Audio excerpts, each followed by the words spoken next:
Amazing. So we are different. Females are different, and not just like from another planet, like the saying says, but we are physically different. We have different hormone cycles that regulate the functions in our bodies compared to males. Some of the differences include our weight fluctuations. Our weight changes a lot more based on our fluid intake, our food intake, our salt intake, as well as our glycogen stores. So how much carb storage our muscles have. For every 1 molecule of glycogen that's stored in our muscles, it's paired with 3 molecules of water. So that can add up to like a 5-pound weight fluctuation based on if your muscle stores are full or depleted. Our body mass is harder to change than males, as anyone who has gone through or is working on weight loss or body composition change, it seems so much easier for men. It is. That's how we were built. We were made with more type 1 endurance fibers, which means we have more energy, more stamina to go longer than males do, whereas they have more of the type 2 power fibers. Now, we can train our muscles. You do have a combination of both, and you can train them to be more powerful in sprinting compared to the endurance running, but we are physiologically born with more of the endurance muscle fibers. Our power comes from our hips and our legs, which makes us all really good runners. But when it comes to upper body strength and sometimes lifting weights, it can be easier for men to see gains and have more upper body strength coming from the torso and the shoulders and the arms. We have a naturally higher fat storage for females. Our bodies were made to carry other humans. We grow babies, and all of us here are moms. So we've experienced that, but we have higher fat reserves so that if we do go into a famine in a situation where we are pregnant, our body can still provide the energy that it needs to grow another human.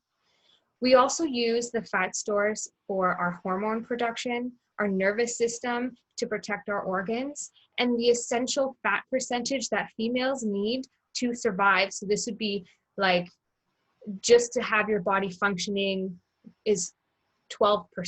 That's as low as you can get it to still function. That's not even the optimal range. The optimal range is around like 20 to 25 for a healthy female.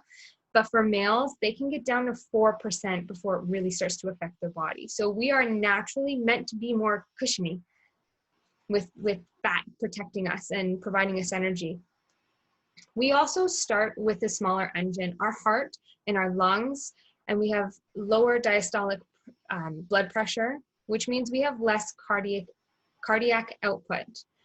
Males have 6% more red blood cells than females do, and 10 to 15% more hemoglobin in the blood. That's the component of the blood that takes oxygen from the lungs and delivers it to the rest of the tissues in the body so that it can be used for energy. When it comes to what we burn as fuel, that's different as well. For us females, as we go through the hormonal changes throughout the cycles and then as we hit menopause, what we burn is going to be different. And I'm going to come back to that a bit later when I talk about the high and low hormone phase differences. Males tend to burn more glucose without oxygen, whereas us females, we need more oxygen to utilize and burn the glucose as fuel. And this has to do with the type 1 versus type 2 muscle fibers. We tend to sweat less and later than males, and we also sweat less sodium. If you've ever been to a gym class that is co-ed, you may have noticed that the men seem to be like drenched in sweat within the first 10 minutes, and you still feel like you're just warming up. That's because our bodies are better at our thermoregulation, and we reserve some of the sodium in the sweat to be used for more muscle energy compared to men who just sweat more. It's also harder for us females to build and have our muscles recover, especially when we're in our high hormone phase. It's really important for us to focus on our neuromuscular connections. That's the mind-body connection, especially when it comes to strength training. Our neural connection, the neurons, the firing in our brain needs more stimulation to stay connected. If you don't use it, you lose it. So when we're working on building strength, we don't want to just focus on volume by doing low weights with lots of reps to get the blood pumped to the muscles. We want to focus on lifting heavy, focus on power moves and lower reps to make sure that we're really mindful in keeping that neural connection and focusing on what you're doing. You're not just going to lift weights and then throw your back out. You're going to really focus on what you're doing and keep that neural connection strong. It's more important for us to do that than males. Now, when I say to lift heavier weights, I'm not a personal trainer, so you would have to speak with a personal trainer for any more advice further than that. And it will not create bulk for you. A lot of females are afraid of weights and afraid of strength training, even if it's with your body weight, because you're afraid of getting too muscular, but you won't. What it's going to do is strengthen your neural connection and make you look toned. The muscle bulk comes from the amount of testosterone that you have in your body. When it comes to the recovery, we also have a lower capacity for muscle glycogen reuptake. So when we eat our carbs and our proteins after our workout, our recovery and getting that back into the muscles takes longer than men. That's why they actually have a larger recovery window post-exercise. They have up to 60 minutes, whereas females have 30 minutes before the muscles start to break down and use themselves for energy to keep going. Females, during exercise, we actually mobilize more fat than males do. But in the recovery phase, we need more carbs are mobilized. So we need to get more protein into the body to help rebuild the muscle. Males mobilize more fat in their recovery instead of the carbs like we do. Now, after a workout, there is an extended period of carb and fat burning that occurs as the body's recovering from the workout. For females, it returns back to normal after 3 hours. And for men, it can stay revved up to 21 hours. And that's why it's really important that we get our fuel and our nourishment back into our body in that 30-minute window post-exercise. Now, once we hit puberty, we're born as a female and we go through puberty, usually before we hit our teens, that preteen stage. Our cycle is usually 21 to 35 days long with an average of a 28-day cycle. Now there's many different situations depending on your hormones and if you have any illnesses or ailments that would cause longer or shorter cycles. So I'm going to talk about this as a general healthy 28-day cycle. And if you do have questions, we can address that at the end if there's anything like really specific to yours, or you can private message me as well. So an average 28-day cycle, and it's a very good indication of your health and how healthy your body is. There's 4 distinct phases of the menstrual cycle. You have your menstruation, your follicular phase, ovulation, and the luteal phase. And now these can be further broken down into 2 categories of low hormone and high hormone. Your low hormone phases are your menstrual and follicular, which is day 1 to 14. And then your high hormone phase is your ovulation to luteal phase, which is your days 15 to 28. Now, if your cycle is longer or shorter, it's usually longer or shorter in a specific phase, either the follicular or the ovulation. And through tracking, you would be able to you can also work with a doctor and have the blood test done to see what your hormone levels are. You can also track it and look at the symptoms and the signs of how your body's feeling to give you a better indication of which phase is longer or shorter. Our cycles are heavily influenced by stress, our sleep, how much rest we're getting, our hydration, our digestion and elimination in the body, our blood sugar levels. The body is so interconnected that if one thing is thrown off, if you're healing from injury or if you have high stress, chronic stress, that can delay your cycle. It can make it shorter or longer, or sometimes it throws your body off and you skip your period altogether. And that can just be caused by high stress. Now there's a few different hormones that are involved in our cycle. Estrogen is the main one that's known as the female hormone. It starts low and then peaks right before ovulation and then decreases. There's a slight increase in the luteal phase, but it stays relatively low the rest of the cycle. It's used in the body to help regulate female body attributes. It helps regulate our cycle by controlling the growth of our uterine lining. Testosterone, which is typically known for being the male hormone, we actually produce it as well. In our cycle, it follows estrogen, works alongside estrogen, so it starts low and then peaks just before ovulation and then decreases and remains low the rest of the cycle. It helps to regulate and maintain growth of your muscles and tissues and repairing your muscles and tissues, and it also has an influence on your behavior. The follicle stimulating hormone is the highest right before ovulation, and it helps to prepare the ovaries to release an egg. Luteinizing hormone is the highest right before ovulation as well, and it primes the egg to be released. It ripens and matures the ovulating follicle so that the egg can be released into the body. And then progesterone, which starts low for the beginning, the low hormone phase, and then it rises right after ovulation and it remains high the rest of the cycle. And the progesterone primes the uterus for implantation of a fertilized egg. So it does that by thickening the uterine lining. And now if the egg isn't fertilized, then it is expelled in our period through menstruation. Now, as I've said, the best way to get to know your cycle is to track it.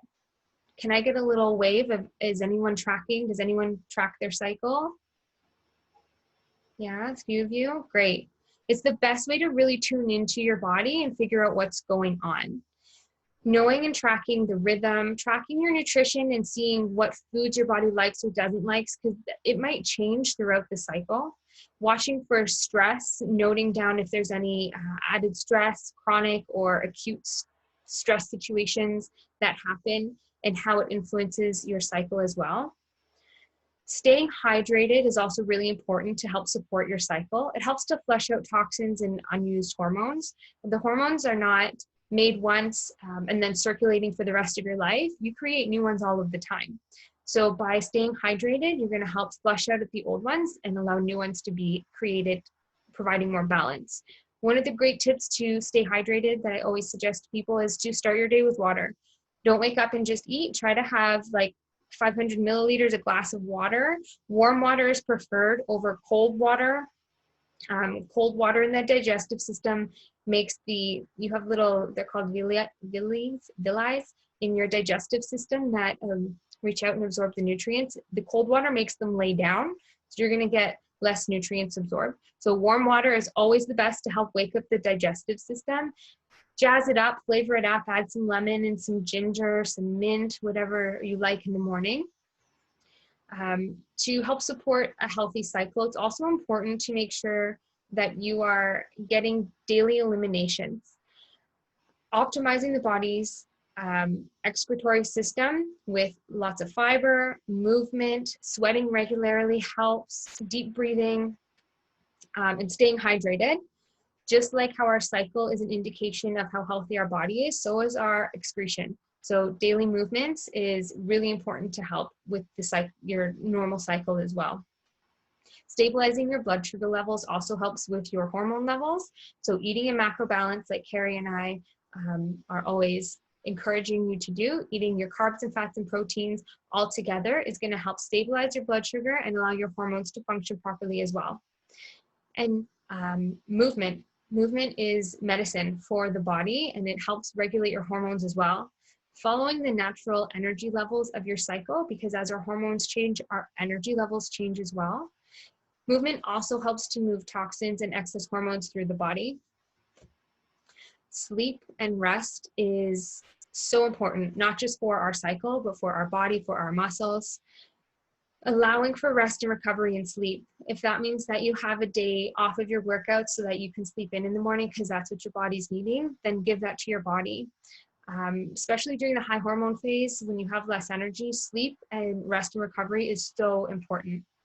Thinking positive is also really important. And sometimes it sounds kind of cheesy, like, oh yeah, positive thoughts. The cells in your body are responding to the energetic frequency of your thoughts. So thinking positive can keep you healthy. When they've done studies on positive energy versus negative energy, positivity always wins and keeps you healthier. So as much as we can, positive thoughts. I know it's not always easy. And my last tip for supporting your healthy cycle is to respect the natural overnight fast. I'm not promoting intermittent fasting or putting yourself through starvation, but after your dinner, your body usually slows down the digestive system, getting ready to focus on the other organs in the body for rest and repair overnight. So respect that break. If you're truly hungry, then have something small before bed. Protein is amazing. I know Mandy and I, we've been doing light scoops of natural almond butter or peanut butter before bed if we're still hungry, because that's a great boost of protein. But if you aren't hungry, then have some water. Don't grab snacks because you're emotional, and allow your digestive system to have that overnight fast that we're naturally supposed to do. Now, if you have an irregular schedule, cycle or no cycle, menopause, if you are breastfeeding, if you are on non-pill birth control, I'm going to get to birth control a bit later, but if you're on, have like an IUD and your schedule's thrown off from that, what you can do to support your body is follow the nutrition and the nourishing recommendations by pairing it with the moon cycle. So there's some similarities between the menstrual cycle and the moon cycle. They're both about 28 days in length. There's 4 distinct phases to each, and each phase has a distinct energy and qualities to it, just like 4 seasons of weather does as well. Just how the moon affects the tides and the water levels, it affects our bodies as well. We're like 75% water as humans, so the moon cycle is very influential on the human bodies as well. That whole turning into a werewolf on the full moon, I definitely notice in myself and my children that our moods are very off if we're coming up to a full moon, and I'm sure other moms can agree with that as well. So when you're matching your cycle, for your menstrual cycle, you're gonna match with the new moon phase. Follicular matches with the waxing moon phase. Ovulation is the full moon, and then the luteal is the waning moon phase. So if you don't have a regular cycle, that's how you can still take the nourishment recommendations, and you'll sync more with the earth, with the moon cycle instead. The first phase of the menstrual cycle starts at day 1, which is the day that your period starts, when you start bleeding. It usually lasts 3 to 7 days, and now this can be influenced by stress as well. It's influenced by cortisol, which is the stress hormone. If you have chronic stress, it's usually associated with lower progesterone, which influences the onset of the period. This can cause abnormal bleeding, like bleeding, spotting throughout the cycle, as well as poor ovulation, functioning, mood swings. And it's very common to have symptoms like back and hip aches, breast tenderness, and an increase in food cravings during the cycle. During this phase, it's very important, especially as momletes, as I call us, females who are working out with intention, really important to watch for heavy bleeding. It's common in athletes as well to have anemia, which is low iron. Low iron can be caused by other biochemical reactions in the body as well, but it can also be induced by athletic activity. So be mindful of extremely heavy bleeding and see your doctor if that does occur. It can also cause fatigue, shortness of breath, lightheadedness, and heart palpitations. An increase in stress and cortisol can influence this as well. When the body is extremely stressed, the liver releases more hepcidin, which decreases the amount of iron that your body's going to absorb through your food. So be mindful of low iron during menstruation. And if you do feel lightheaded, then I would recommend not working out, doing low impact, nothing with jumping or too much moving around, to avoid risking injury. For your menstrual cycle, to nourish your body, you're going to focus on staying hydrated. Lots of water, teas, soups, broths. This helps to reduce any bloating that occurs with the menstrual phase. Focusing on foods that are high in minerals, zinc, and iron, such as raw cacao. I know I love chocolate, not just this phase, but like chocolate every day for me. Beets, leafy greens, kelp, mushrooms, and sea salt. You can add that to your food or in your water to help remineralize the body, because you're going to lose some minerals with the blood loss through menstruation. Focusing on low glycemic foods that are water rich and fiberful. This is going to help with your digestion and elimination system and keep you full without bloating too much more if you are bloated. Keeping your foods simple, not combining too many ingredients, and focusing on nutrient-dense foods during this phase is also very nourishing for the body and throughout all phases.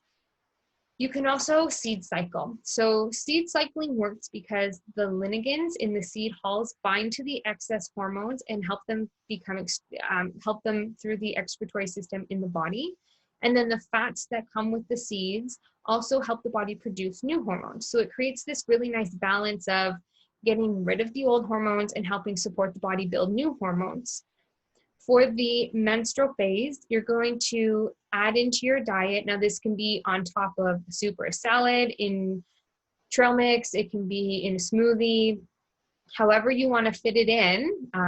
You're going to do 1 to 2 tablespoons of ground flax or pumpkin seeds. Now, if you like both, go ahead and do both. It's not going to harm your body. You could do, 1 tablespoon of each, but they're really easy to add into a variety of different meals and foods. The next phase is the follicular phase, which is associated with the waxing moon and is the low hormone phase. It's 7 to 10 days long. During this phase, estrogen and testosterone gradually increase closer to ovulation. The pituitary gland also releases follicle-stimulating hormone, which helps prep the ovaries to release an egg right before ovulation. Luteinizing hormone is also released to help ripen the follicle and then prime the egg for release. The cervical fluid during this phase, it's very common to have a creamy or watery discharge leading up to ovulation. What this does is help prime the uterus to bring the egg down to meet with the sperm for implantation. Estrogen is usually higher during this phase, and what it's going to do is suppress your appetite a little bit. So you may find that during the follicular phase, you don't eat as much and you actually feel a bit lighter. You have an increase in energy.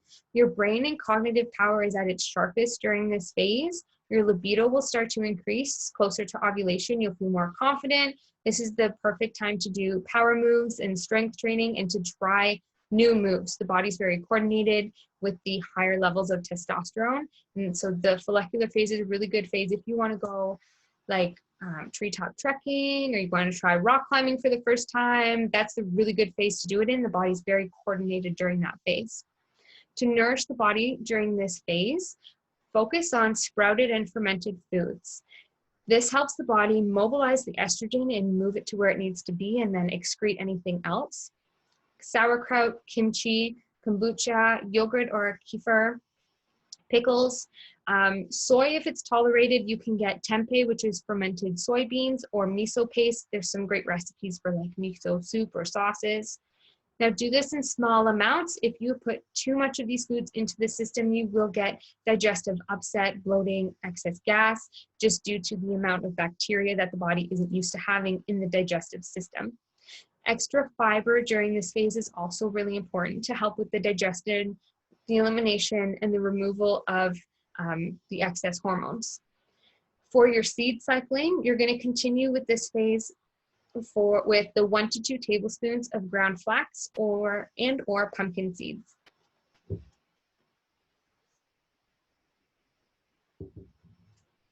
The next phase is ovulation. So the body's been revving everything up, getting the body ready to release an egg. The ovulation phase pairs with the full moon, and this is when we switch into the high hormone phase. It typically lasts 2 to 4 days. It's the shortest phase of the whole cycle. This is when the egg is released, and once the egg is released, it lasts 12 to 24 hours where it can be paired with the sperm, and then it dies. Then it's just ready for excretion. Sperm in the body can last up to 6 days. So if you are trying to become pregnant, be mindful that, or not become pregnant, be mindful that the sperm can survive longer in you than the egg. During this phase, the cervix becomes softer and it moves a little higher up to encourage the egg and the sperm to meet so that the best quality sperm reaches the egg. The cervical fluid becomes thicker and stickier, almost like egg white. So it's very common to have that kind of discharge during this phase as well. And the brain is at its peak for communication. Your libido is going to be at its highest. You're going to feel sexy and confident during this phase. And you're going to have more energy to push more intense workouts. To help nourish the body during the ovulation phase, you're going to want to focus on increasing your leafy greens to help the body's detoxification system. The ovulation phase is when we switch from the low hormone to the high hormone phase. So supporting the detox system is going to be helpful for the rest of the cycle to flush out any of the hormones that are going to be replaced now. Be mindful of simple carbs, flours, rice, and crackers. These can cause bloating and digestive upset, which is already really common during this phase. Cooking and steaming your vegetables, sauteing them in water or vinegar can really help with the body absorb the nutrients and be supportive. And eating in macro balance, as always, really helps with the excess estrogen, which can cause constipation, bloating, gas, and moodiness. Now for seed cycling to support the body through ovulation, you're going to switch to 1 to 2 tablespoons of sunflower seeds, sesame seeds, or evening primrose oil. You can get that in little capsules. Now, before you take evening primrose oil, there are a lot of contraindicated pharmaceutical medications. So if you're on anything for heart disease, blood pressure, mood stability, I would definitely suggest talking to a pharmacist or your doctor before you start taking evening primrose oil. But you can always do the sunflower or sesame seed. Those are pretty safe. The last phase before you circle back to menstruation again is the luteal phase, which is the waning moon and the high hormone phase. It is the longest phase of the cycle. It's 10 to 14 days. So that's about half of what the whole cycle is. During this phase, the uterus thickens to prepare for the egg, if it's fertilized, to be implanted or to be expelled. The follicle stimulating hormone, luteinizing hormone, estrogen, and testosterone, they decrease and they stay low. Estrogen will peak a little bit, but not as high as progesterone, which increases for the remainder of the cycle. Now, progesterone is a heat-producing hormone. It is very common during this phase to have disturbed sleep, especially waking up in night sweats. And that is just due to the high levels of progesterone. Now, if you have low progesterone, it can cause symptoms like bloating and gas and cramping, breast tenderness, moodiness, and a lot of the PMS symptoms, headaches, moodiness. This is because estrogen becomes dominant because the progesterone is low. Supporting the body through the nutrition tips and staying active are great ways to help support the body with balancing out the hormones. During this phase, your energy levels do tend to slow down. It's the best time to pull back a little bit, take an extra rest day off your workouts, rest and reevaluate how your plan is going, how your schedules are going, and prioritize sleep and rest. It's a really good time to focus on more yoga and time in nature. To help support the body and nourish the body through the luteal phase, focus on adding extra complex carbs. I know I'm probably not the only one who craves a lot more carbs closer to their period. Anyone? Yeah? Not just me, right? Yep. Thank you. So adding in some extra complex carbs can really help curb those cravings.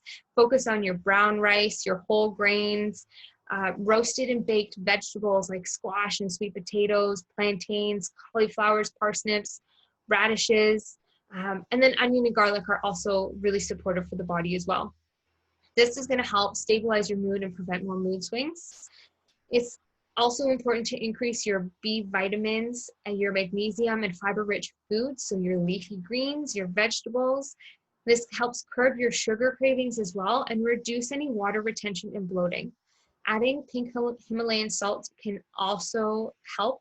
Add it to your water or a little bit on your food. If you've never had it before, it's available in like all stores, but the pink salt is actually a lot saltier than table salt. So if you are going to add it, start with a little bit because it has a very strong salt taste compared to table salt. Now, if you're on birth control typically works by releasing a small amount of estrogen or progesterone daily to prevent pregnancy in the body. It's going to, if you're on the pill, there's a couple different kinds, so I can only speak like generally about them. If you're on a birth control pill, it's going to be a daily intake, and then you take a week off of just sugar pills.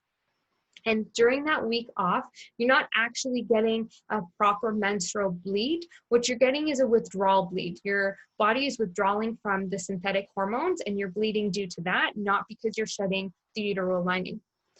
They work by preventing ovulation or by changing the uterus lining to make implantation harder, to make the body not a suitable host for any viable egg and sperm match. There are risks and side effects, as with many pharmaceutical drugs or hormone supplementation. Weight gain is very common. There's an increased risk of blood clotting, deep vein thrombosis, increase of fat retention and fluid retention, and it has negative effects on muscle tissue and strength with lower recovery and repair of the muscle after workouts.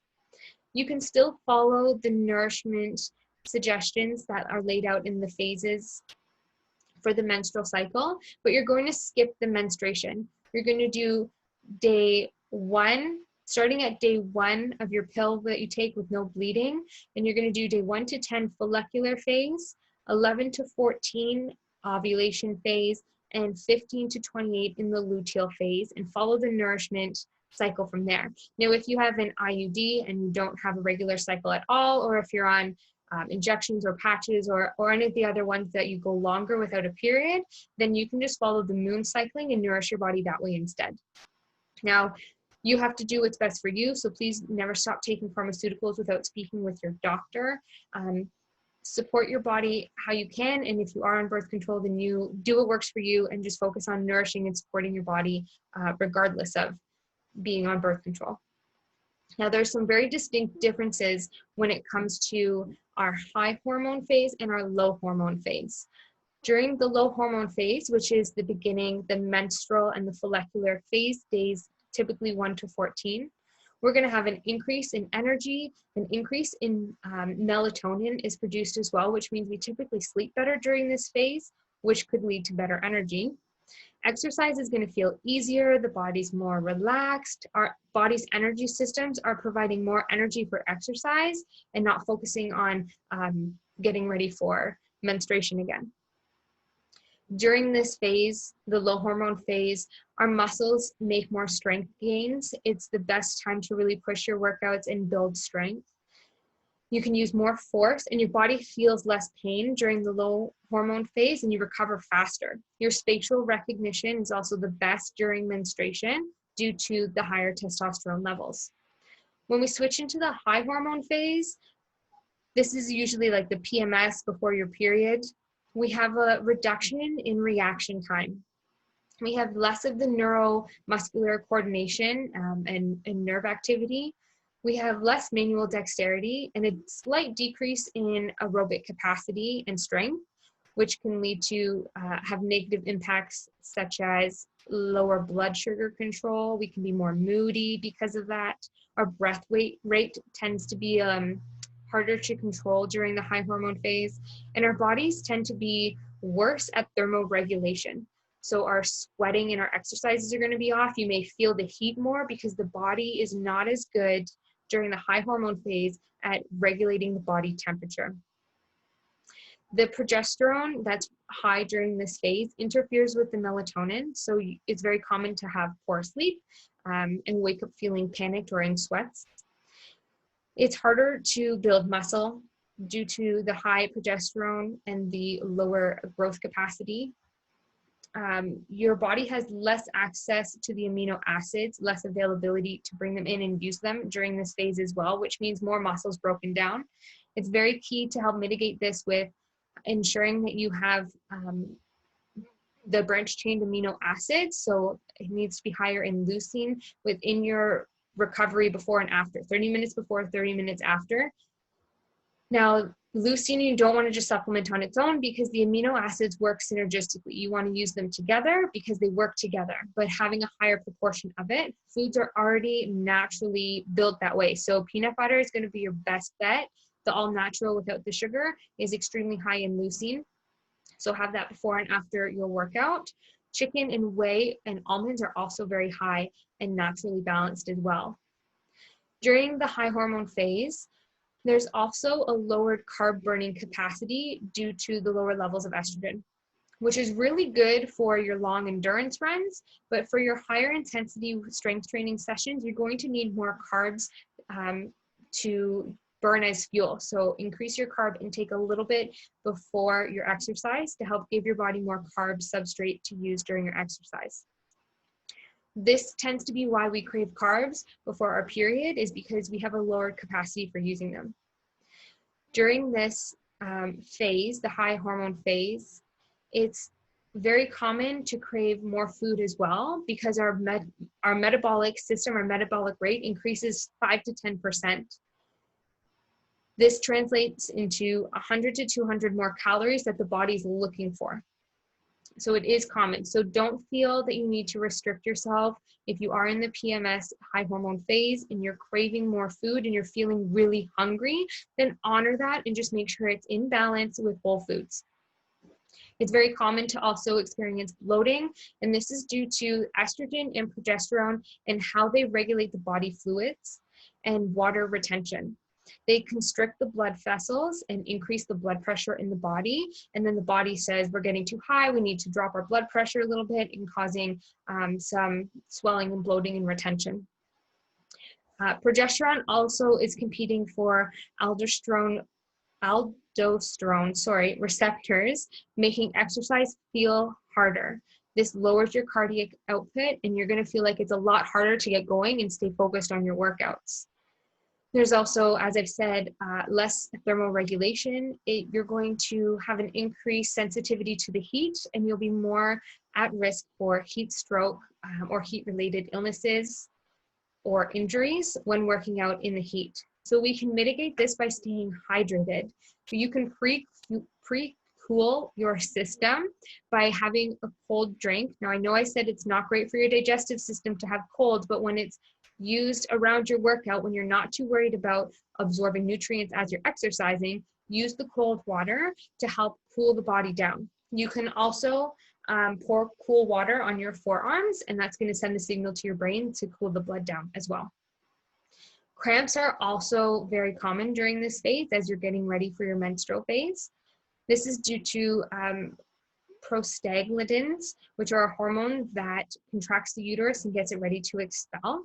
To help mitigate this, for the 5 to 7 days before your period is going to start, you can take 250 grams of magnesium, 1 gram of omega-3 fatty acids, 45 milligrams of zinc, and 80 milligrams of aspirin. Now, it must be baby aspirins. It cannot be any of the other non-steroid anti-inflammatory drugs. Aspirin irreversibly suppresses the prostaglandins, whereas the non-steroid anti-inflammatory drugs have a reversible effect. So once the drugs wear off, your levels are going to rise again. So it has to be aspirin. Headaches are also very common as the estrogen levels shift, and this is due to the blood pressure changes and water retention in the body as well. So this typically happens right before you're going to get your period. You can get a bit of a headache. You can help nourish your body through this by staying hydrated and consuming nitric oxide-rich foods. Those are going to be your beets, spinach, and pomegranates, which sounds like it would be a delicious salad altogether. Have them however you want. You don't have to eat them together, but focusing on those foods can really help mitigate those headaches. During this phase, you're also going to have more difficult spatial recognition. It's going to be harder, you're going to feel less coordinated. It's going to feel harder to do more complex movements and exercises. It's very common to have gastrointestinal issues such as gas and diarrhea. And this is also due to those prostaglandins that are contracting the uterus. If there's an overflow of them in the body, it's going to work on other smooth muscles as well, such as your digestive system, causing the gas and the diarrhea. Mood swings are also very common. You can have a loss of motivation, and this is due to estrogen's role on serotonin in the body. So estrogen influences the hypothalamus, which regulates the fatigue, as well as the central nervous system, which regulates our emotions and our emotional control, which is sometimes why in that PMS phase, we kind of maybe sometimes, hopefully it's not just me, you kind of act a little crazy and you feel like you can't always control your emotions. Very common due to estrogen's role in the body. It also influences your autonomic nervous system, which controls your heart rate and your breath and your digestion. So there's a lot going on. The estrogen levels can cause lethargy and a low mood and fatigue. You can help mitigate this by your branched chain amino acids again, that leucine from your peanut butter. Mandy, you and I having a scoop before bed. It's great because the leucine crosses the blood-brain barrier rapidly. So it's going to help signal to the brain that it's okay. We don't have to act out. We can stay balanced. The hormones are fine. Now, if you have severe irritability, that could be a sign that you are having hormonal imbalance. So we can use, I know that sounds like a lot of negative things that are happening in the body, but when you learn to work with the body and respect these changes, you can get a lot of gains from it.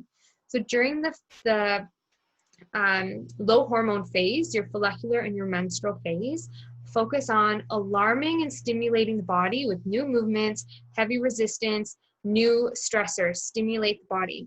And then when we switch to the lower hormone phase, your luteal phase and ovulation, focus on continuing for the first week with your resistance and your strength. And then that week before your period, pull it back a bit. Your body's naturally going to have lower energy. You may not have the mood. You may be more irritable. There's a lot going on getting ready for menstruation. So you can respect that. Focus on getting more sleep. Focus on staying hydrated and nourishing the body still.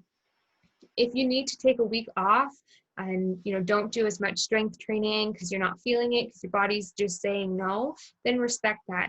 And by taking that week off, you're not going to lose any of your fitness. Taking a week off isn't going to make you lose all of your muscle gains or your speed gains and your strength. Giving your body the rest and the respect that it needs during that phase is going to propel you further and refocus you and get you better prepared for the menstrual phase, low hormone phase, picking up your training again. So respect your body, listen to it, and give it a break if that's what it's saying that it needs. Now, once we're done having our menstrual cycle, we hit the change of life. And this has so many social constructs to it. You stop menstruating, where typically women are seen as, going through that change of life. It doesn't actually occur just overnight. It can take years. It can take like 3 to 5 years to really transition into menopause. It happens at a diverse age. It's not, as soon as everyone hits 50, that's when it happens. It can happen earlier in life, later in life. Commonly, it starts to occur between 48 and 55, which may sound surprising. That's the statistic that it usually starts to happen. But that doesn't mean that it can't happen later or earlier. Now, if you have had a hysterectomy early for whatever health reasons, then that automatically puts you into the menopause category as well. So I have a family friend who had one at 35. So she's been in menopause since she was 35 years old. And that was just due to medical reasons. So what happens during menopause, during the change of life, is that the hormones go a little crazy. They're not regulated anymore. Your cycle is going to, most people experience the cycle going all over the place, and then everything declines and stays low. Especially estrogen, which, as I've mentioned, regulates a lot of the body functions.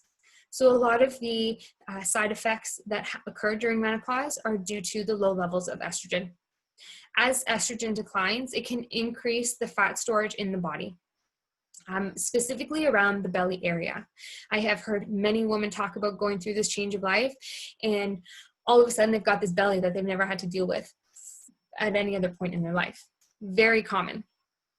Testosterone also declines. Testosterone actually starts declining in our 20s for females. It peaks in the 20s and then slowly starts to decline all the way towards menopause.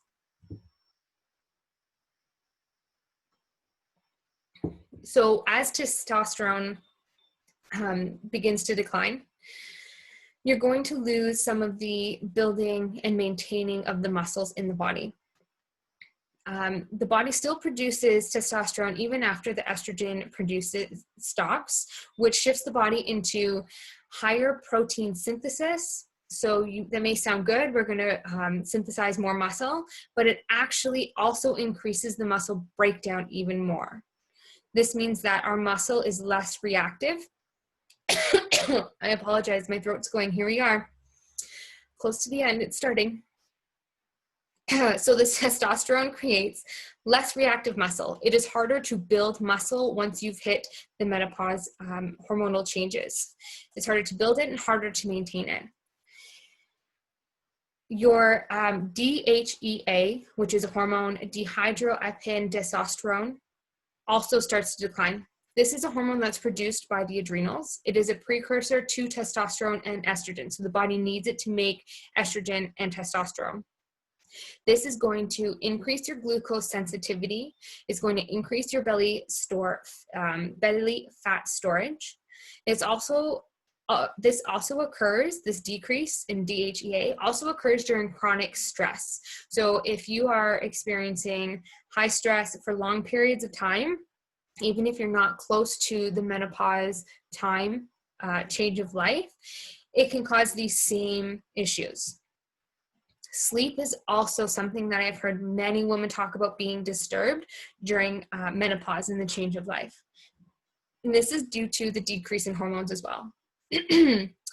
Progesterone decreases. Now it is known as the anxiety hormone.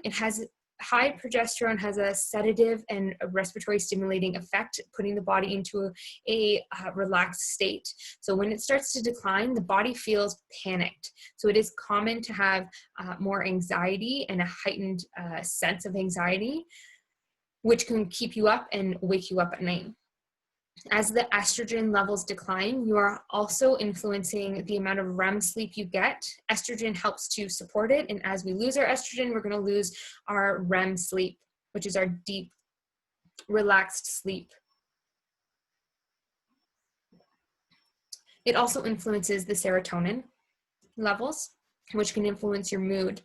It's very common for females as they hit menopause to experience drops in happiness and almost go through phases of depression while the body is adjusting to the new levels of serotonin in the brain without the estrogen supporting it.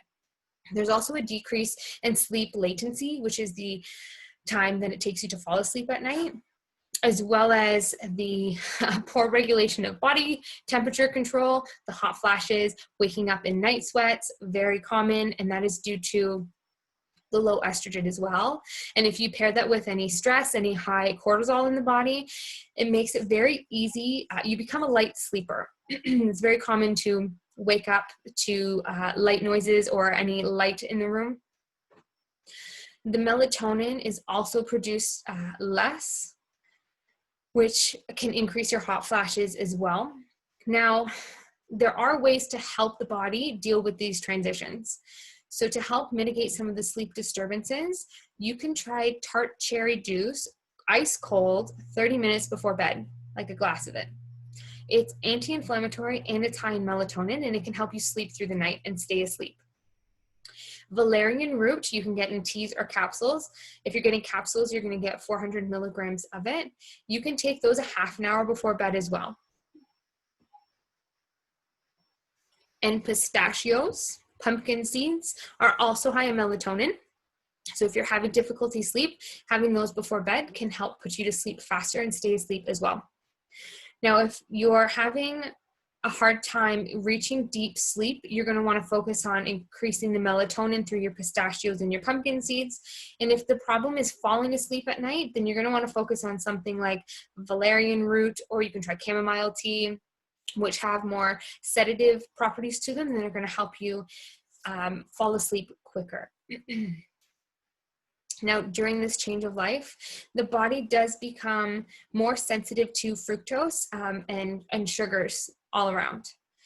Fructose has a harder time being utilized in the body, which leads to more fatty acids circulating and higher triglyceride levels, increasing the insulin sensitivity in the body.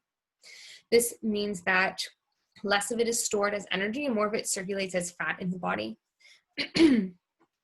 Less of the fructose is going to be converted into glycogen stores as well. This can also cause weight gain. Weight gain is very common, especially in that belly area. As I've said, to help mitigate this, try to do an hour of exercise a day.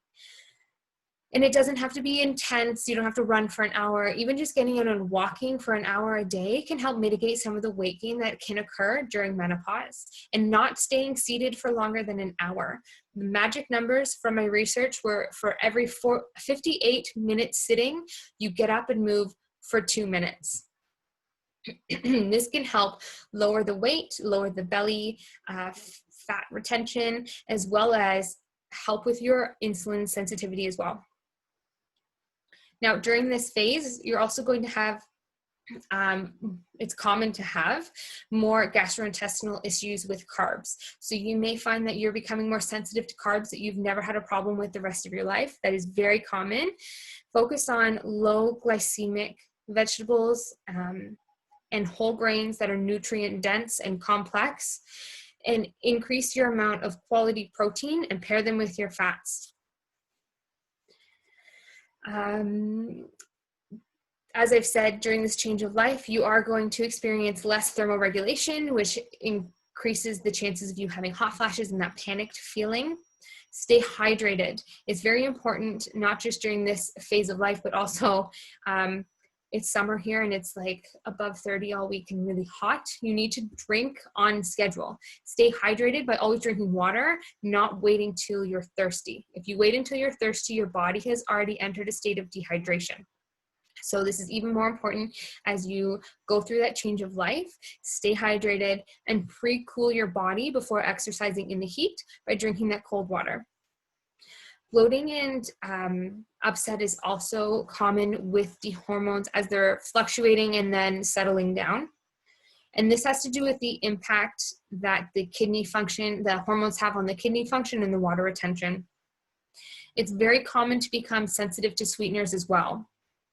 Artificial sweeteners and sugar alcohols, watch on the labels of what you're consuming for xylitol, mannitol, and sorbitol. It's very common to become sensitive to these. Your memory and your mood are also going to change through this change of life. The estrogen levels that your body's been used to for so many years have now declined. And the estrogen gave the brain a calm feeling. It made the body feel like everything was good, estrogen's good, it's okay, and now you're losing that. Your body will adapt though. It may take that like 3 to 5 year period, but your brain and your body will adapt to the new lower levels. But during this time, it is common to have anxiety and panics. And once again, to help mitigate the lower estrogen, you can use your branched chain amino acids, your leucine, because they cross the blood-brain barrier. Now, as you continue to exercise through this change of life, there are specific changes to watch for as well. Your blood vessels are going to be less compliant. Your blood pressure is going to be slower to change as you're trying to push your workouts, meaning that your workouts may feel harder. Your core temperature is going to be less under control, the thermal regulation again, so drink with the cold water. You can use the cold water on your forearms or cold towels as well. I would avoid putting it on the neck. That can send the body into too much shock, so work on the limbs instead. You're going to sweat even later into your workouts as well as you continue to exercise through this change of life. The carb sensitivity is going to influence your workouts as well. You may experience a lightheadedness, low blood sugar symptoms because the body isn't as great at regulating the carbs and using it for fuel substrate as you work out. So make sure that you eat in balance, and if you need to while you're exercising, carry a quick carb source for you if you do start to experience those low blood sugar symptoms, like dates. Dates would be great. Your protein is less effective after the estrogen levels and testosterone levels drop as well. So you're going to want to focus on high quality protein that is bioavailable. Whey protein is going to be your best bet. If you are dairy sensitive, then you can do plant-based sources as well. And you're going to want to really focus on that 30-minute window because your body is also in a state that it's not as efficient as using the protein. It is more important than in your menstruating phase of life. It is more important during the menopause to get pre and post within that 30-minute window. You're going to have less muscle power. The muscles are going to start to decline as you age. So focus on your strength training and those fast muscle fibers, the HIIT moves, the speed sessions, not as much as on the endurance and the steady state running. Now, you can still support your body through the nourishment recommendations that I mentioned for the menstrual cycle, and you're going to pair those with the moon. So once you stop having your cycle, work with Mother Nature instead, focus on the moon, and use your ground flax and pumpkin seeds daily. You don't have to worry about cycling those. You can have those every day to help support the change of life as well. And don't forget to focus on lifting heavy things. That is all my lecture notes for today. Does anyone have any questions? I love seeing so many people on today, and thank you all for your little waves and participation. If anyone has a question, feel free to unmute yourself. And if you do not, then you are free to exit the conversation unless you want to hang around for questions and answers. No one? Hey, Alex, it's Jody. Hi. Hi, great presentation. I did have a quick question about purchasing magnesium. Is there a couple different types of magnesium, and if so, like which one do we get? You're going to want to get magnesium citrate. Okay, great. I always recommend though getting magnesium with calcium. They kind of work together in the body. So you can get a supplement called CalMag, and it's already pre-combined for you in the proper ratio. You can take that before bed. Magnesium, calcium, best to take before bed. Okay, great. Thank you. Now, if you take too much of it, it can cause diarrhea. So if you experience that, just lower your dosage the next day. Okay. Okay.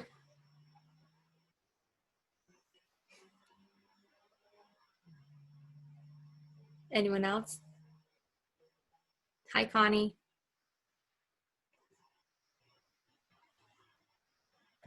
Okay, I'm going to end this then. I'm going to download it and upload it for anyone who needs to rewatch it.